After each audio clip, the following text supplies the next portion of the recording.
Boa noite, irmãos. Mais uma vez, o nosso último culto de 2025. E é com alegria no Senhor que eu gostaria de compartilhar a palavra de Deus com os irmãos mais uma vez. A última de 2025. Espero que a próxima chegue e a gente possa aprender do Senhor juntos em mais um ano que o Senhor nos permitir. Abra sua Bíblia, primeiro livro de Samuel, capítulo 7, nós vamos ler do versículo 3 até o 13. 1 Samuel 7, do 3 ao 13. Hoje temos muitas faltas na igreja, alguns irmãos viajando, outros não puderam estar, mas o Senhor conhece a vida de cada um, e eu oro por cada uma das famílias aqui da igreja, que o Senhor nos sustente a cada dia. 1 Samuel, capítulo 7, versículo 3 até o 13. Tem uma frase desse parágrafo que é muito conhecida, é muito dita, que é o título aí da pregação. Até aqui nos ajudou o Senhor. Vamos refletir um pouco sobre a palavra de Deus. Primeiro livro de Samuel, capítulo 7, do verso 3 até o 13. Vamos ler a palavra do Senhor, leia com fé a palavra de Deus. Falou Samuel a toda a casa de Israel, dizendo: se é de todo o vosso coração que voltais ao Senhor, tirai dentre vós os deuses estranhos e os astarotes, e preparai o coração ao Senhor, e servi a Ele só, e Ele vos livrará das mãos dos filisteus. Então os filhos de Israel tiraram do meio deles os Baalins e os Astarotes, e serviram só ao Senhor. Disse mais Samuel: congregai todo o povo de Israel em Mispá, e orarei por vós ao Senhor. Congregaram-se em Mispá, tiraram água e a derramaram perante o Senhor. Jejuaram aquele dia e ali disseram: pecamos contra o Senhor. E Samuel julgou os filhos de Israel em Mispá. Quando, pois, os filisteus ouviram que os filhos de Israel estavam congregados em Mispá, subiram os príncipes dos filisteus contra Israel. O que, ouvindo os filhos de Israel, tiveram medo dos filisteus. Então disseram os filhos de Israel a Samuel: não cesses de clamar ao Senhor, nosso Deus, por nós, para que o Senhor nos livre das mãos dos filisteus. Tomou, pois, Samuel um cordeiro que ainda mamava e o sacrificou em holocausto ao Senhor. Clamou Samuel ao Senhor por Israel, e o Senhor lhe respondeu. Enquanto Samuel oferecia o holocausto, os filisteus chegaram à peleja contra Israel. Mas trovejou o Senhor aquele dia com um grande estampido sobre os filisteus, e os aterrou de tal modo que foram derrotados diante dos filhos de Israel. Saindo de Mispá, os homens de Israel perseguiram os filisteus e os derrotaram até abaixo de Betcar. Tomou então Samuel uma pedra e a pôs entre Mispá e Sem, e lhe chamou Ebenezer, e disse: até aqui nos ajudou o Senhor. Assim os filisteus foram abatidos e nunca mais vieram ao território de Israel, porquanto foi a mão do Senhor contra eles todos os dias de Samuel. Amém? Vamos orar mais uma vez? Obrigado, Senhor, pela tua palavra. Nos desafia, Senhor, nos confronta por meio dela. Nos ajuda, Senhor, a dirigirmos a nossa vida por causa da tua palavra. Que a tua palavra seja o centro, que o Senhor seja o centro, que o Senhor nos molde através da tua palavra. É o que eu te peço e te agradeço, no nome santo de Jesus. Amém. Amém. O fim de ano sempre nos coloca diante de uma pergunta silenciosa. O que realmente nos sustentou até aqui? Terminando o ano de 2025, é muito comum, né? As pessoas fazerem uma lista de realizações, ou pegar a lista que fez em 2025 e conferir para ver o que conseguiu, o que não conseguiu. Mas de qualquer forma tem uma nova listinha. Mas se nós pararmos para pensar realmente, essa pergunta deve nos desafiar. O que realmente nos sustentou durante esse ano? Quem realmente nos guiou? O que realmente orientou a nossa caminhada durante esse ano que está terminando? Não são poucos os que chegam a esse momento cansados. Alguns aliviados, outros feridos, outros confusos, alguns animados, outros desanimados, com a frustração de que aparentemente tudo deu errado. Olhamos para trás e vemos decisões acertadas que fizemos, mas também olhamos erros que nós repetimos, perdas que foram inesperadas, livramentos claros. Cada um tem a sua perda, cada um tem a sua luta. Na última semana do ano, nós perdemos uma tia, a última irmã do meu pai, faleceu inesperadamente agora. Então todos nós temos perdas. E no meio dessa mistura de gratidão, de fragilidade, de impotência, a palavra de Deus nos ensina a olhar para a história do jeito certo, para reconhecer verdadeiramente aquilo que importa. No texto de hoje, quando Samuel levanta aquela pedra e a chama de Ebenezer, ele não está celebrando a força de Israel, nem marcando o fim definitivo do problema. Mesmo que Israel tenha vencido, mesmo que os filisteus pararam de incomodar a nação de Israel durante todos os dias de Samuel, ele não está colocando a força no exército de Israel, na força do povo de Deus. Ele está fazendo uma confissão genuína sobre uma coisa que verdadeiramente guia e orienta a nossa caminhada aqui nessa terra. Que quem nos ajuda, na realidade, é o Senhor. E não é a nossa força. Não somos nós. Se nós estamos aqui até agora e estamos bem, é porque até aqui o Senhor nos ajudou. É uma frase curta, mas ela é muito profunda. Ela reconhece que o caminho até aqui não foi sustentada por mérito, por estratégia, por bons planejamentos que fizemos, ou por causa da constância humana. Do contrário, o ser humano é mais volúvel, mais inconstante do que qualquer outra coisa nesse mundo, né? Na mesma hora que está bem, está murmurando. Na mesma hora que está pulando de alegria, está reclamando por causa de algo que aconteceu ou por algo que não tem. Então, nós, os seres humanos, nós estamos o tempo inteiro como se fosse uma montanha-russa. Às vezes está lá em cima, às vezes está lá embaixo, às vezes para um pouco. E quando para um pouco, a gente reclama porque a gente quer a emoção da montanha-russa. Quem quer ir numa montanha-russa para ficar andando retinho? Você quer mais que ela desça e que ela suba. E a vida da gente é desse jeito também. Parece que quando as coisas vão muito bem, a gente também fica inquieto. Mas Samuel está fazendo a declaração mais genuína, a confissão mais genuína que nós devemos fazer na nossa vida. Até aqui nos ajudou o Senhor. Então esse texto, ele me desafiou durante essa semana e ele nos convida a encerrar o ano não com triunfalismo, nem com culpa, nem com desilusão, mas com memória. Uma memória humilde e esperançosa. Humilde em saber que apesar de nós, Deus nos sustentou. E com a esperança de ver que para frente, apesar de nós também, o Senhor vai continuar nos sustentando. Memória para reconhecer a ajuda do Senhor, humildade para admitir que muitas vezes essa ajuda veio apesar de nós.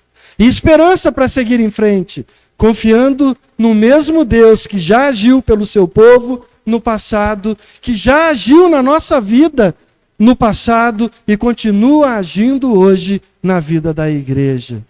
Afinal, o autor de Hebreus, capítulo 13, versículo 8, inspirado pelo Espírito Santo, ele diz: Jesus Cristo é o mesmo ontem, hoje e será eternamente. O Senhor Jesus não muda. Nós mudamos, Ele não. Ele é constante. Então, ao olharmos para essa passagem, nós precisamos ter em mente essa grande verdade. A história do povo de Deus não é marcada pela sua força, mas pela fidelidade daquele que sustenta o seu povo. A história do povo de Deus não é marcada pela nossa força, mas é marcada pela fidelidade do Senhor. É o Senhor que sustenta a nossa vida. É o Senhor que nos sustenta e que nos guia. E vamos refletir sobre isso meditando em 3 verdades simples, mas transformadoras. Primeiro, que o Senhor nos ajudou apesar de nós, quando o coração do povo, assim como o nosso, estava quebrado e precisando de arrependimento. O Senhor os ajudou e o Senhor continua nos ajudando. Em segundo lugar, que o Senhor nos ajudou quando nós éramos impotentes, quando não havia força, quando se olha para todos os lados e não consegue achar uma saída.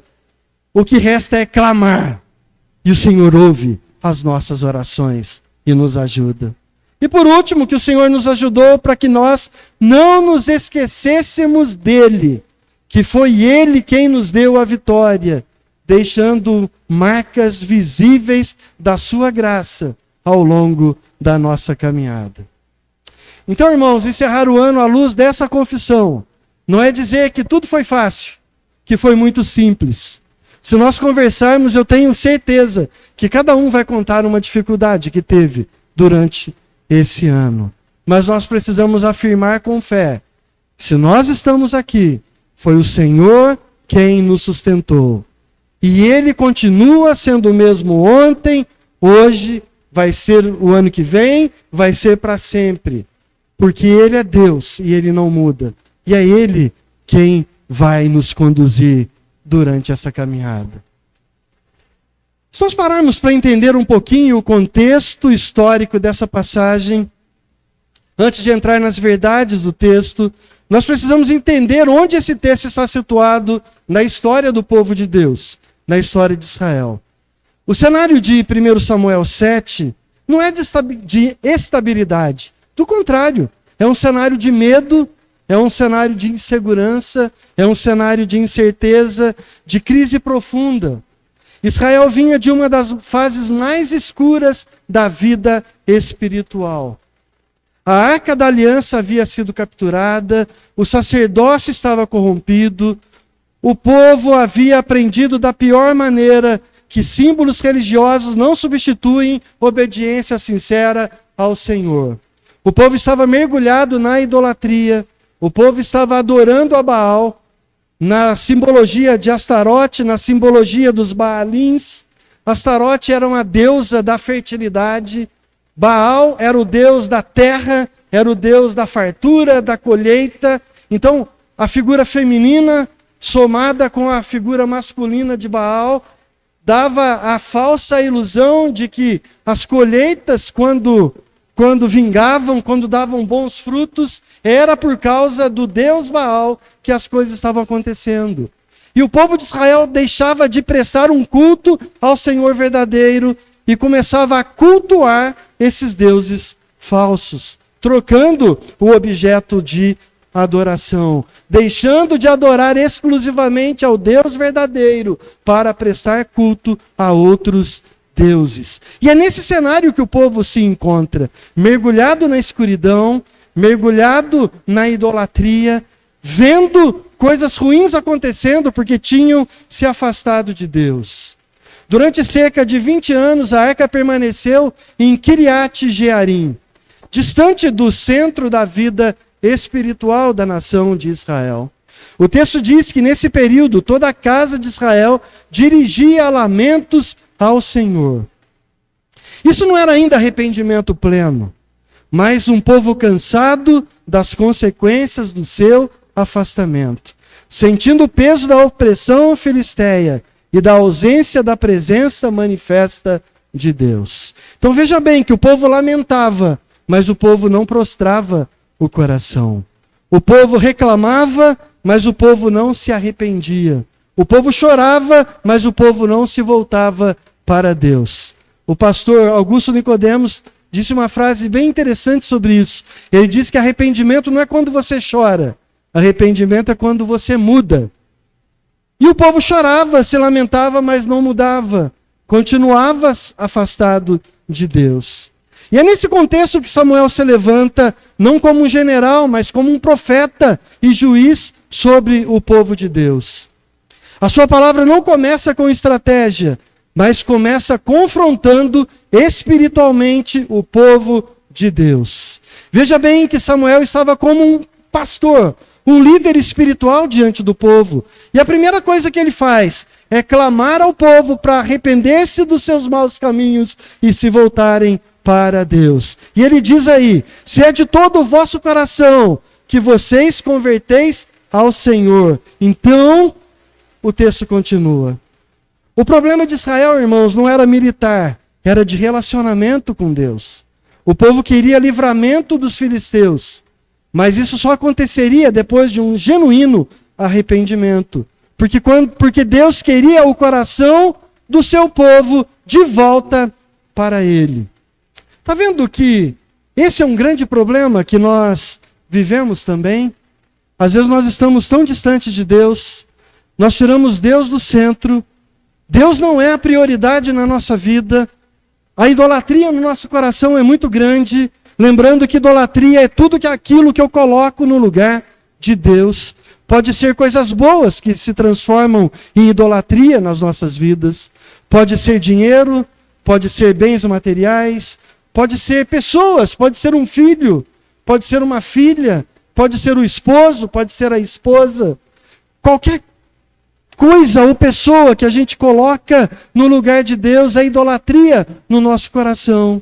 E às vezes a gente clama ao Senhor e não ouve respostas, porque o nosso coração está distante de Deus. Para Deus ouvir a nossa oração, é necessário que haja um verdadeiro arrependimento e uma volta para o Senhor. A restauração que acontece nesse capítulo não começa no campo de batalha, mas começa em Mispá, com jejum, confissão e quebrantamento. Veja bem que o povo, que Samuel não reúne o exército para a batalha.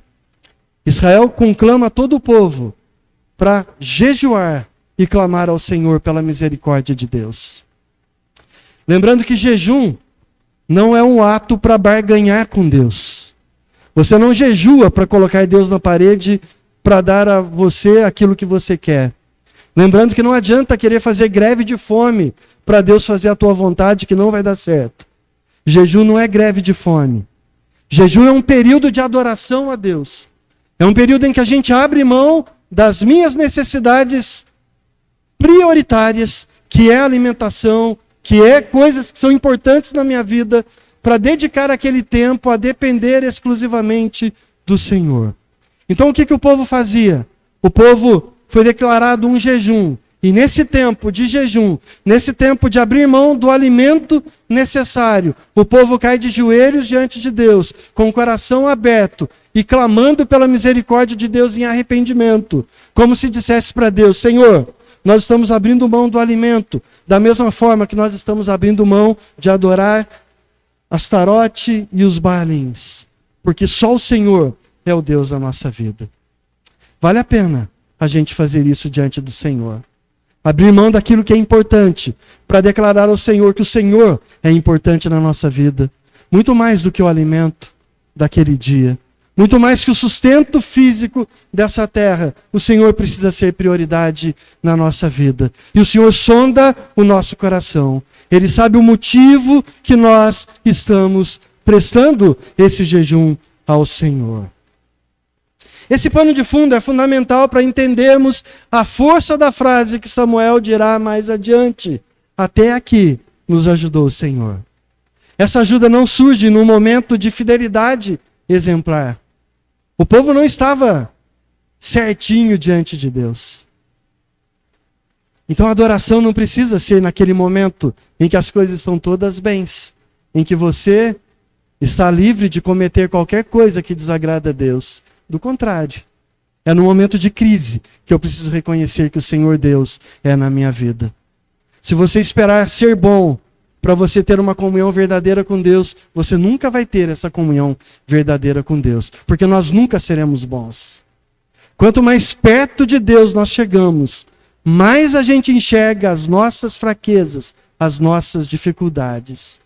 Só que quanto mais perto de Deus eu estou, menos eu dou valor para a minha força e mais eu confio no Senhor. E é aí que o Senhor muda a história da nossa vida. Então é tudo por Ele e não por nós. Tudo depende do Senhor e não das nossas próprias forças. É a partir desse chão quebrado que o texto nos convida a olhar para a ajuda do Senhor. E é com esse mesmo olhar que nós nos aproximamos dessa passagem de hoje. Então vamos olhar para a primeira parte do texto aí, versículos 3 até o versículo 6. O Senhor nos ajudou apesar de nós. O Senhor nos ajudou apesar de nós. O texto deixa claro que a ajuda do Senhor não começa no campo de batalha, mas no quebrantamento do coração do povo. Samuel se levanta e diz: se é de todo o vosso coração que vos converteis ao Senhor. Essa condição revela que o problema de Israel não era circunstancial, mas era espiritual. O povo não precisava apenas de livramento dos filisteus. O povo precisava de uma verdadeira reconciliação com o seu Deus. Durante os dias dos juízes, Israel havia aprendido a conviver com a idolatria. Baal e Astarote não eram apenas deuses estrangeiros. Eles representavam uma fé dividida, um coração que tentava servir ao Senhor, sem abandonar completamente outros deuses, outros ídolos. Então o chamado de Samuel é claro e inegociável. Remova do meio de vocês, abandonem esses deuses falsos e estranhos e sirvam ao Senhor exclusivamente. Irmãos, Deus não aceita adoração dividida. Deus não aceita ser mais um na sua lista. Ele exige o lugar central, o lugar de honra, um lugar exclusivo de adoração.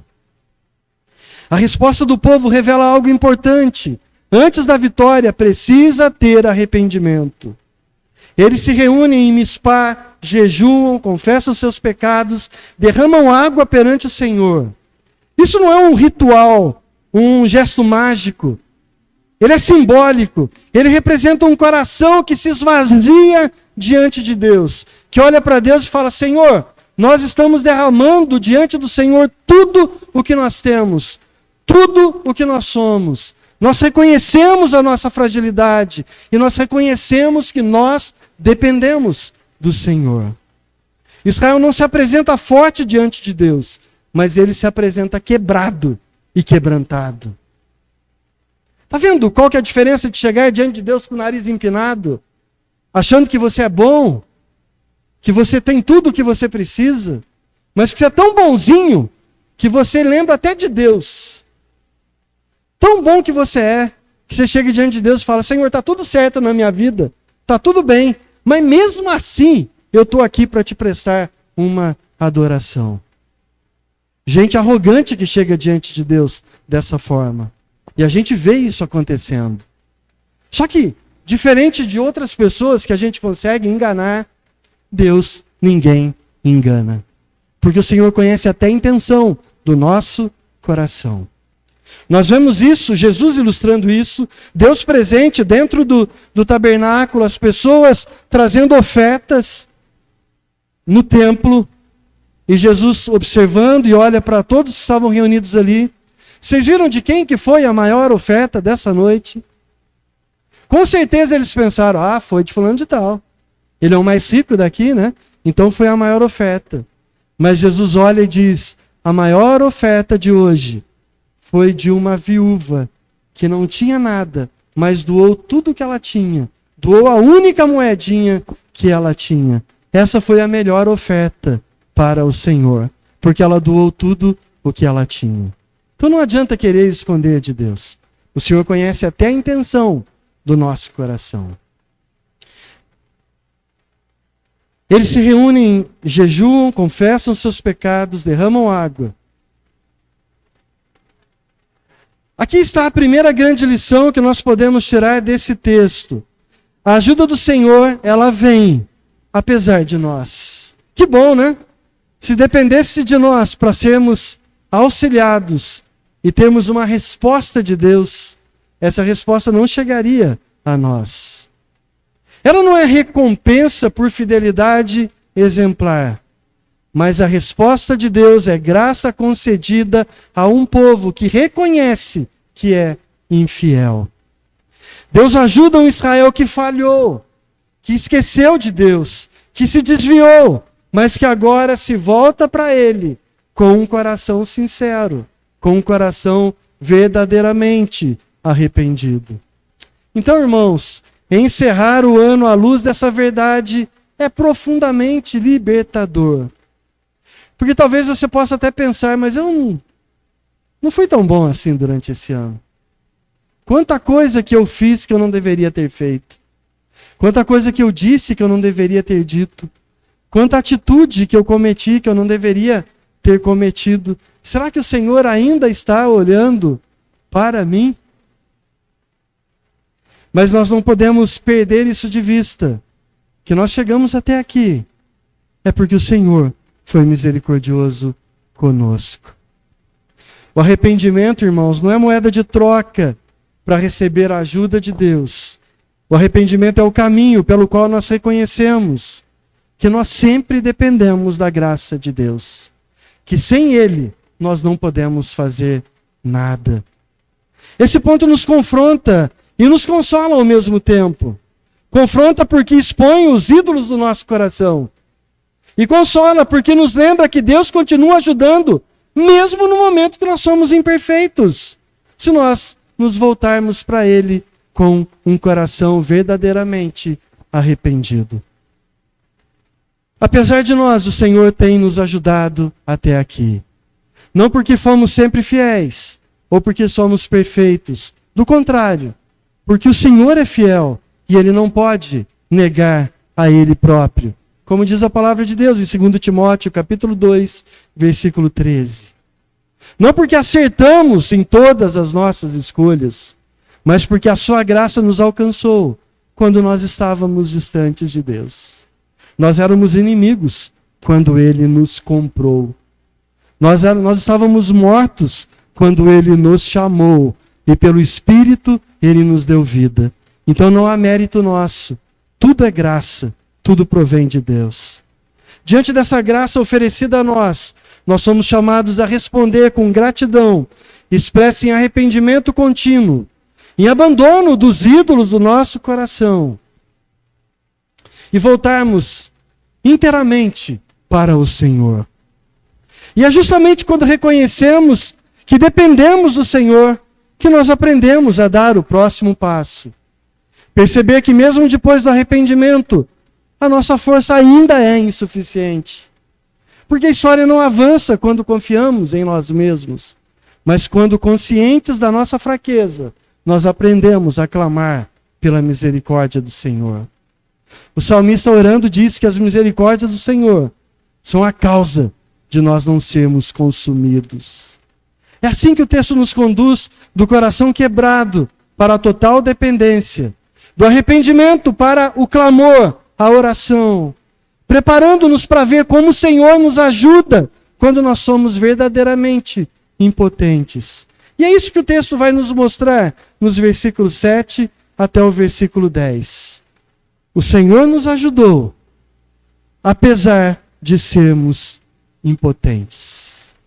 Vocês já perceberam quantas vezes Deus prova os seus filhos para que haja um reconhecimento de que eles não podem, para depois Deus agir? Lembra da saída do povo de Deus do Egito, quando estavam escravizados lá? Deus endurece o coração de Faraó para não deixar o povo sair. Se Deus não tivesse endurecido o coração de Faraó, aquele povo teria saído muito antes do Egito. Mas Deus endurece o coração, porque Deus queria tratar o coração que era mais duro ainda, que era o coração do povo de Deus. Então Deus começa a mandar pragas, uma atrás da outra. 10 pragas ofensivas, que doem, que machucam, que trazem perda. E no final que a perda foi tão grande que morreu o menor que eles tinham, o filho primogênito das famílias. E quando aquele povo olha e fala, a gente não pode fazer mais nada, não tem o que a gente faça para sair daqui, porque se matou o primogênito deles, e mesmo assim eles não libertam a gente, como que a gente vai sair daqui? Não tem mais o que fazer. E é nesse momento, quando eles reconhecem que eles não tinham força para mais nada, é que Deus dá a libertação total para aquele povo. E a gente vê isso se consumando na travessia do Mar Vermelho. Quando Deus ordena para Moisés tocar na água, o mar se abre, eles passam em terra seca, ele toca novamente, o mar se fecha e mata todo o exército de Faraó. E mesmo assim, esse povo continua com o coração duro. Mesmo assim, a gente está vendo de novo Deus precisando corrigir esse povo, porque esse povo não se voltava exclusivamente para Deus. E mesmo assim que acontece hoje, quando a gente tem uma adoração dividida. Mas o Senhor nos ajuda, apesar de nós sermos impotentes. O texto avança e nos mostra que o arrependimento, ele não eliminou imediatamente o perigo do ataque dos filisteus. Quando os filisteus souberam que Israel estava reunido em Mispá, interpretaram aquele ajuntamento como ameaça e avançaram para atacar o povo de Deus. O povo, pego de surpresa, não reagem com coragem militar, mas com medo. O texto é honesto. Diz que eles tremeram. A fé restaurada ainda convivia com a fragilidade humana. Mesmo depois do arrependimento, o povo ainda teve medo de enfrentar os filisteus. Essa cena é importante porque ela desfaz uma ideia equivocada. Arrependimento não significa força automática. Mesmo depois de se voltarem ao Senhor, Israel continuava vulnerável da mesma forma. Continuava impotente. Não há exército preparado, não tinha plano, não tinha saída visível. O que restava ao povo era uma súplica simples e urgente. E eles clamavam para Samuel: Samuel, não pare de clamar ao Senhor nosso Deus por nós. Ore por nós. Interceda por nós, clame a Deus por nós. Isso mostra que a esperança deles naquele momento não estava neles mesmos, na força que eles tinham, mas estava em Deus. Por isso eles intercediam. Samuel responde não com armas, mas com adoração e oração. Ele oferece um holocausto inteiro ao Senhor e clama em favor do povo. A ênfase do texto não está no sacrifício em si, daquele novilho novo que foi sacrificado, no cordeiro novo que foi sacrificado, mas na resposta divina. O Senhor respondeu. Depois de anos de silêncio espiritual, depois de anos que a arca tinha sido levada, o Senhor responde o clamor do seu povo. Deus volta a agir em favor do seu povo. A iniciativa não parte de Israel, mas ela parte do Senhor. A intervenção de Deus é decisiva e inconfundível. O Senhor troveja contra os filisteus com grande estrondo, lançando-os em confusão. Aquele que os cananeus viam como Deus da tempestade, Baal, é desmascarado, porque quem manda o trovão é o próprio Deus. Quem governa a criação é o Senhor. O Senhor mostrou isso para os discípulos quando ele estava dentro do barco. Durante aquela tempestade, ele acalma a tempestade, mostrando que o único que domina a natureza é o próprio Deus. É o Senhor quem governa a história, as batalhas. Israel apenas segue atrás, escolhendo uma vitória que não veio dele, mas que veio do Senhor dos exércitos. Será que isso não se parece com a nossa própria vida? Você não se sentiu assim em muitos momentos durante esse ano de 2025? Eu me senti assim várias vezes. Quando eu achava que agora não tem jeito mais, agora está tudo perdido. Do nada, Deus vem e age e mostra que é Ele que está no controle. Eu creio que com muitos dos irmãos aconteceu isso durante esse ano também. Então aqui nós aprendemos que a ajuda do Senhor se manifesta com mais clareza quando a nossa impotência é mais evidente. Deus age quando já não há espaço para a glória humana. Por isso que a palavra de Deus diz que quem se humilha será exaltado, mas quem se exalta será humilhado. O medo do povo, a oração do profeta e a resposta soberana de Deus deixam claro isso. Essa vitória não nasceu da força do povo, mas nasceu da graça de Deus. Então encerrar o ano com essa verdade é profundamente encorajador para nós também. Porque o Senhor é o mesmo daquela época, Ele continua sendo hoje e sempre vai ser o mesmo. Há momentos em que olhamos para frente e não vemos caminhos. Parece que está tudo escuro. Apenas limites. E o texto nos lembra que o lugar da nossa maior fraqueza pode se tornar o palco da ação mais gloriosa de Deus. Quando não há força, precisa ter clamor. E quando há clamor, o Senhor ainda responde. Foi assim em 2025 e eu confio plenamente no Senhor, que será assim também nos próximos anos que o Senhor nos permitir viver. Então, diante disso, o texto nos conduz a uma pergunta inevitável. O que fazemos depois que o Senhor age em nosso favor? Qual que é a nossa atitude depois que a gente reconhece o agir de Deus? Porque o maior perigo não está apenas no medo antes da batalha, mas no esquecimento e ingratidão da nossa vida depois da vitória que o Senhor nos dá. Porque a nossa tendência é esquecer muito rápido daquilo que o Senhor faz por nós. Quando Deus intervém, quando Ele abre caminho onde não havia, quando nos sustenta em momentos em que não tínhamos recursos, surge a tentação de seguir em frente como se nada tivesse acontecido. Ou pior, em achar que a gente foi bom o suficiente para dar a volta por cima e melhorar, mesmo quando tudo estava ruim. Por isso a ajuda do Senhor não termina na libertação. Ela continua naquilo que preserva a nossa fé ao longo do tempo. Deus age na história não apenas para nos livrar, mas para nos ensinar quem verdadeiramente Ele é. E é o próximo e último movimento do texto que nos mostra que essa ajuda precisa ser lembrada, nomeada, marcada, para que o coração não se volte a perder durante o caminho.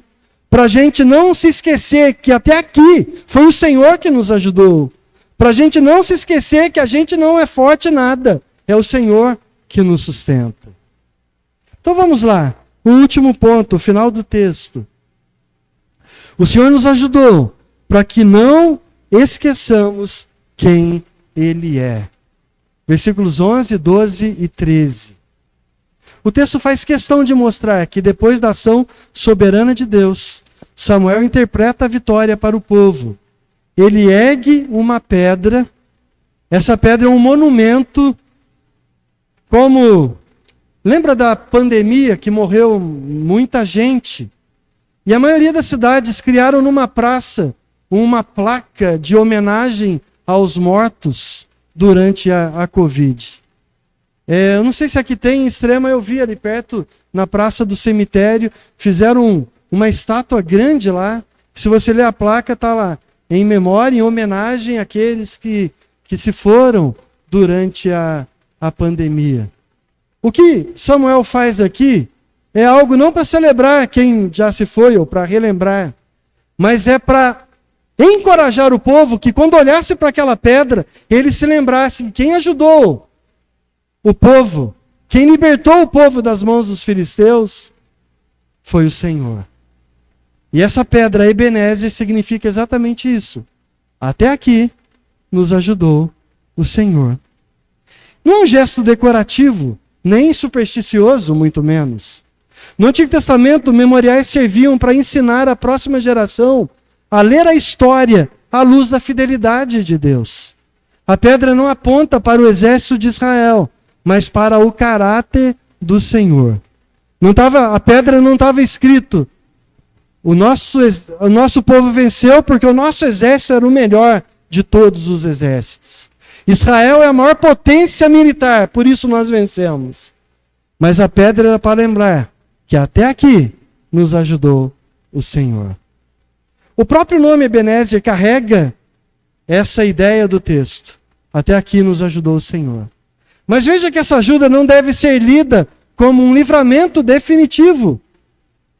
A batalha continua, as lutas continuam, os desafios continuam, os inimigos continuavam a chegar, mudando de nome, mas eles chegavam. Só que o Senhor permanece fiel e nos diz: eis que estou convosco todos os dias até a consumação do século. Nunca se esqueça disso.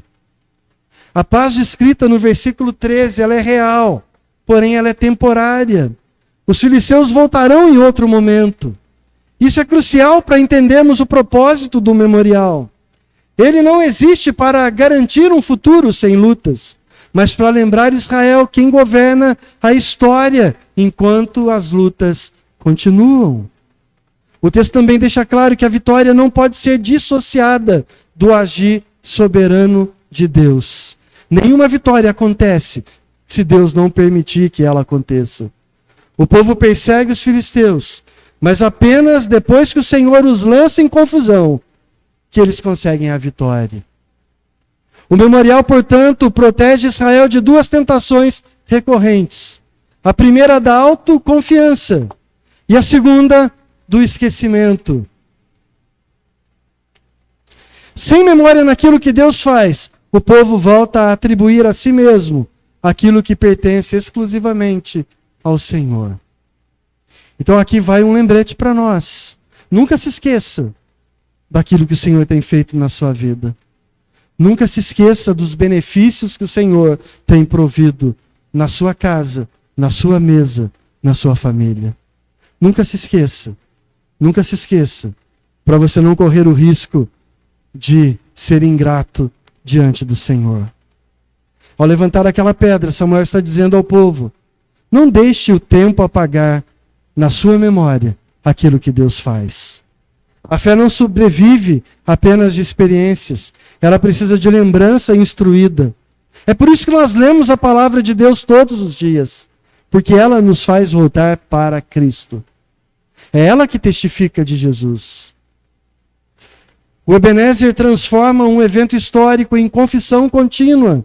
Deus ajuda, Deus sustenta, Deus continua sendo fiel à sua aliança. Mas ao olharmos para essa passagem à luz de toda a Escritura, nós percebemos que esse memorial, ele aponta para algo muito maior que uma pedra erguida no meio do caminho. O Deus que ajudou Israel naquela geração, que se revelou de forma plena e definitiva, hoje ele se revela a nós através da pessoa de Jesus Cristo. O Senhor Ebenezer ensinava o povo a lembrar da fidelidade do Senhor. A cruz nos mostra até onde essa fidelidade de Deus a Ele próprio ela foi. Em Jesus, Deus apenas não intervém numa batalha, Ele entra na batalha conosco. Ele se doa por amor a nós. Ele luta a batalha por nós. Ele dá a vida dele no nosso lugar. Ele morre naquela cruz para que nós não precisássemos morrer eternamente no inferno. Ele ressuscita no terceiro dia para nos dar a esperança de que porque ele ressuscitou, quem crê em Jesus nunca morrerá eternamente. É por isso que nossa memória não termina em Mispá. É por isso que nossa memória continua todas as vezes que nós sentamos à mesa com o Senhor e celebramos a ceia do Senhor até que Ele venha. Então, irmãos, ao encerrar esse ano com esse texto, ele é uma convocação para nós a uma maturidade espiritual. É momento de olharmos para Deus e confiarmos nele de verdade, porque até aqui o Senhor nos ajudou. Nós não celebramos um ano perfeito, nem declaramos a vitória final. A batalha continua. Desafios virão, problemas acontecerão. Se 2025 foi difícil, talvez 2026 seja mais difícil ainda. Mas se nós confessamos com sobriedade e esperança que o Senhor nos trouxe até aqui, e confiamos que Ele não muda, nós podemos entrar o próximo ano com esperança, confiando não em circunstâncias favoráveis, mas confiando que mesmo em meio à adversidade, da dificuldade, o Senhor é que nos sustenta, porque Ele é fiel. E até aqui o Senhor tem nos ajudado. O ano acabou, mas Deus sempre nos dá novas oportunidades. A palavra nos convida a uma decisão simples, mas muito profunda. Como entraremos no próximo passo da nossa caminhada com Deus? Não como quem confia em promessas feitas a si mesmo. Lembrando aqui que não adianta usar amarelo para atrair dinheiro, não adianta usar branco para ter paz, não adianta usar vermelho para ter amor, não adianta usar nenhuma cor com um objetivo fútil e banal. Nada disso é verdade, tudo isso é superstição, tudo isso é contrário à vontade de Deus. Não precisa ter uma roupa nova na virada de ano para o próximo ano dar certo. Você precisa ter comunhão verdadeira e genuína com o Senhor e saber que até aqui o Senhor nos ajudou e Ele vai continuar sustentando a nossa vida. Precisamos viver não como quem confia em promessas feitas a nós mesmos, porque nós vamos falhar. Não é errado fazer uma lista de coisas que você deseja realizar. O errado é atribuir a você as realizações, a dizer que é por causa da sua força que você conquista as coisas. Listas do que fazer no novo ano, ou o que deixar de fazer nem sempre vai ser cumprida, porque nós falhamos. E as coisas não dependem de nós. Provérbios diz que o coração do homem faz plano, mas a resposta certa vem da boca de Deus. Há caminhos que para o homem parecem que são direitos, mas o final dele é caminho de morte. Então confia no Senhor com todo o entendimento. Deixa Deus guiar os teus passos. Não confie na sua força, nem se apoie em circunstâncias favoráveis, mas haja como o povo de Deus agiu, que se arrependeu e aprendeu a depender do Senhor. E foi vitorioso porque o Senhor estava com eles. A história de Israel nos ensina que a maturidade espiritual não está em evitar quedas, mas em saber para onde voltar quando nós caímos. Não está em possuir forças, mas em reconhecer a própria limitação, confiando que o Deus forte caminha conosco todos os dias. Não está em viver de momentos, mas em caminhar sustentado pela verdade de quem é Deus. Essa é a obra da graça de Cristo em nós. Formar um povo que vive pela fé e não pela ilusão do autocontrole. O chamado que ecoa para nós como igreja hoje é claro. Precisamos ter essa ideia na nossa mente. A história do povo de Deus não é marcada pela sua própria força, mas ela é marcada por um Deus que é fiel e que sustenta. Então, irmãos, entremos no próximo ano com o coração alinhado com o Senhor, com as mãos vazias de nós mesmos, com os olhos fixos em Jesus. Lembrando o que Paulo escreveu aos Filipenses: aquele que começou a boa obra há de aperfeiçoá-la até o dia de Cristo Jesus. Abandone aquilo que ocupe o lugar do Senhor na sua vida. Jogue fora coisas que estão no lugar de Deus na sua vida. Confie de verdade no Senhor. Se arrependa. Aprenda a clamar quando não há respostas. Aprenda a aguardar no Senhor quando você não vê respostas para aquilo que você está clamando. Guarde o seu coração de pecar contra Deus. Ative a sua memória com coisas que tragam esperança. Tenha a sua memória e a sua esperança firmada na fidelidade de Deus, que cumpriu, que prometeu e cumpriu quando enviou o seu Filho para morrer naquela cruz em nosso lugar. Que o Senhor nos conceda não apenas mais um ano, mas uma fé mais profunda, um relacionamento mais verdadeiro com Jesus, um relacionamento mais íntimo com o Senhor. Não apenas dias melhores, mas um coração mais rendido ao Senhor. E que, sustentados por Cristo, nós caminhemos adiante confiantes de que aquele que nos trouxe até aqui vai continuar caminhando conosco até o fim. Então não peça por coisas, peça por intimidade com o Senhor. Todas as coisas desse mundo são banais. Basta a gente olhar para aquilo que a gente conquista. Se você quer um carro, você luta para conquistar aquele carro, você compra o carro. Meses depois que você comprou aquele carro, você já começa a ver os defeitos que aquele carro tem. Ah, mas esse carro não tem aquilo que eu queria, porque o outro tem coisa melhor. E o seu coração já começa a deixar aquilo de lado, você já começa a olhar para o outro carro de outra pessoa. Você vai comprar um sapato, você sai com a sacola de sapato na mão, dentro da loja, olhando para a vitrine, para os outros sapatos que ficaram lá.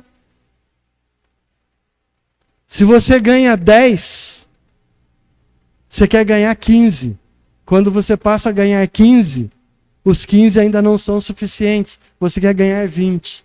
Você pode ganhar 100, que nunca vai estar suficiente. Porque nada nesse mundo é capaz de preencher o vazio do coração. Então o importante, meus irmãos, não são coisas materiais. O importante é ter um relacionamento verdadeiro e genuíno com o Senhor. Sabe por quê? Porque até aqui nos ajudou o Senhor. Amém? Vamos orar? E logo após nós vamos cantar e terminar o nosso culto. Obrigado, Senhor,